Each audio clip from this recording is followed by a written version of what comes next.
ఇక conditions apply, రుణమాఫీపై సర్కారు ఆంక్షలు. ఇగో ఇది అసలు ముచ్చట.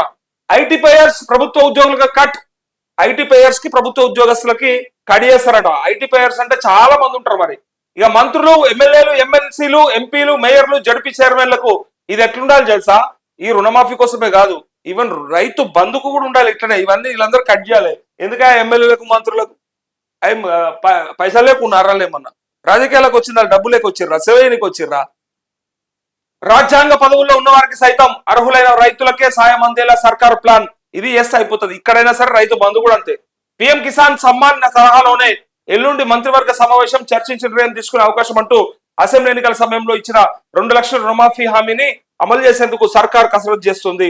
ఆగస్టు 15లోగా దీన్ని పూర్తి చేసేందుకు చర్యలు చేపట్టింది. కానీ అమలులో షరతులు విధించాలని భావిస్తున్నట్టు సమాచారం. దీనిని కేవలం అర్హులైన రైతులకు మాత్రమే వర్తింపజేయాలని ఆలోచిస్తున్నట్లు అధికార వర్గాల్లో చర్చ జరుగుతోంది. కేంద్ర రాష్ట్ర ప్రభుత్వ ఉద్యోగులు, ఇన్కమ్ ట్యాక్స్ చెల్లింపుదారులు, రాజ్యాంగబద్ధమైన పదవుల్లో కొనసాగుతున్న వారు, ప్రజాప్రతినిధులకు దీన్ని వర్తింపజేయొద్దని ఆలోచిస్తున్నట్టు టాక్. ఇది అర్హులైన రైతులకు మాత్రమే సాయం చేయాలని చెప్పి అంటా ఉన్నారు. సో రాష్ట్రంలో చాలా మందికి వ్యవసాయ భూములు ఉన్నాయి, కానీ వారిలో కొందరు మాత్రమే ఆ భూమిని సాగు చేస్తూ జీవనం గడుపుతా ఉన్నారు. సో అలాంటి రైతులకు మాత్రమే రుణమాఫీ కింద ప్రయోజనం కల్పించాలని సీఎం రేవంత్ రెడ్డి భావిస్తున్నట్టు సమాచారం.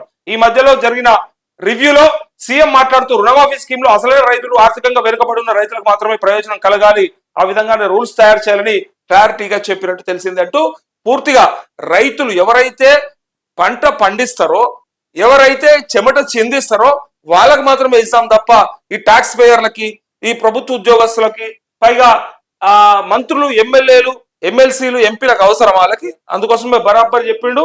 నిజంగా అవసరం కూడా లేదు వాళ్ళకి. వాళ్ళేమి అది లేకపోతే నష్టపోయేది కూడా ఏం లేదు. ఎకరాలకు ఎకరాలు ఉండేది వాళ్ళకి.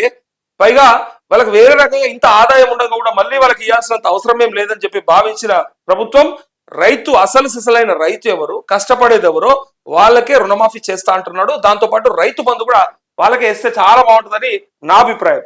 సో పిఎం కిసాన్ స్కీమ్ తరహాలో షరతులు.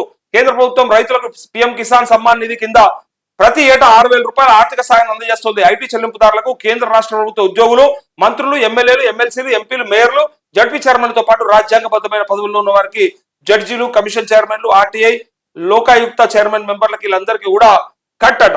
రుణమాఫీ జరగదట. రుణమాఫీకి చాలా క్లారిటీగా చెప్పిర్రు ప్రభుత్వం కూడా. సో రేవంత్ రెడ్డి అన్న మాట ఏంటంటే, ఈ ఐటీ పేయర్స్ ఎవరైతే ఉంటారో, ట్యాక్స్ కట్టేటోళ్ళు, ఐటీ పేయర్స్ అంటే మంచి ఆదాయం, అంటే ప్రభుత్వం పెట్టినటువంటి స్లాబ్ కంటే ఎక్కువ ఆదాయం ఉన్నటువంటి ఐటీ పేయర్స్ ఒకటి. ఇంకోటి ప్రభుత్వ ఉద్యోగస్తులు, వీళ్ళకు అట్లే రాజ్యాంగబద్ధమైన పదవిలో ఉన్న వాళ్ళకు, పైగా ఎమ్మెల్యేలకు, ఎంపీలకు, మంత్రులకు, వీళ్ళందరికీ కూడా రుణమాఫీ రాదు. వాళ్ళు ఏమి ఎదురు చూడరు, కానీ అయితే సంతోషిస్తారు. అందుకే అలా కట్టుబెట్టారు. సేమ్ ఇదే తరహాల రైతు బంధు కూడా జరగాలి. ఇదే తరహాల చెట్లకు, పుట్టలకు, పనికిరాని గుట్టలకు ఇచ్చే కంటే ఎవరైతే నిజంగా సాగు చేస్తున్నారో అగ్రికల్చర్ ఆఫీసర్ల ద్వారా డేటా సేకరించి ఆయా జిల్లాల్లో ఆ రైతులకు మాత్రమే, వాళ్ళకు మాత్రమే రైతుకి ఆ రైతు బంధు పడితే ఆయన పెట్టుబడి సాయం కింద దాన్ని ఉపయోగించుకుంటాడు.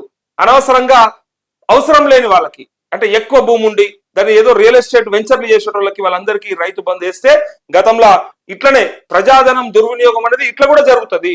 ఇది జరిగినట్టే. అవసరం లేని వాళ్ళకు కూడా ఇవ్వడము. ఇవాళ ఆర్టీసీ బస్సు కూడా అంతే. నిజంగా 10 రూపాయలు పెట్టి టికెట్ కొనగలిగే అమ్మ కూడా ఇలా ఫ్రీగా తీసుకుపోతుంది, ఫ్రీగా వెళ్తా ఉంది కదా. సో అది నష్టమని అనిపిస్తలేదు. నిజంగా అది ఎవరు ఉపయోగించుకోవాలనో వాళ్ళే ఉపయోగించుకోవాలి. కాకపోతే మహిళలందరికీ అని పెట్టారు కాబట్టి మేము వాడుకున్నామని వాళ్ళు సింపుల్ గా చెప్పేస్తారు.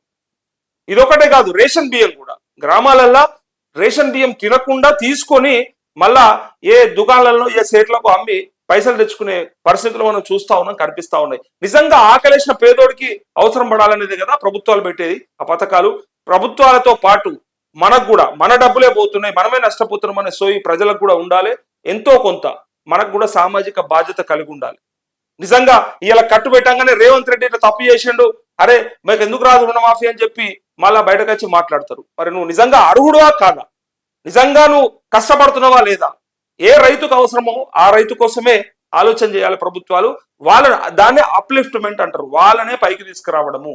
ఎవరైతే అణగారిన వర్గాలు ఉంటాయో ఆ వర్గాలతో పాటు రైతులు కావచ్చు, వివిధ వర్గాలలో ఉన్నటువంటి కింది స్థాయి వాళ్ళని అట్లీస్ట్ ఎంతో కొంత వాళ్ళకి లబ్ధి చేకూరితే తప్ప వాళ్ళు పైకి రారని భావించిన ప్రభుత్వాలు వాళ్ళని తీసుకురావడానికి ప్రయత్నం చేస్తాయి. సో ప్రజలలో కూడా ఇది అవేర్నెస్ ఉండాలి.